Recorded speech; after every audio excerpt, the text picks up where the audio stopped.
Ito, padyak ulit tayo, pang-anim na araw. Dito lang tayo banda sa Governor Hills. Mag-ikot tayo ng Concho. Subukan natin kung kayanin natin. Madahan-dahan din natin yan sa araw-araw na pagpa-practice natin.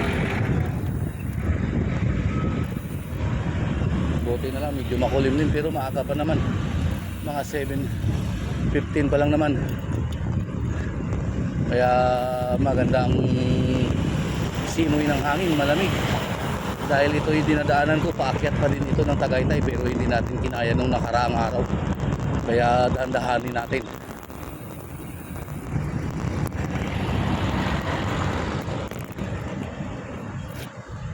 Ayan, pakita ko sa inyo.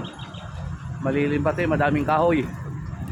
Yan, padyak na naman.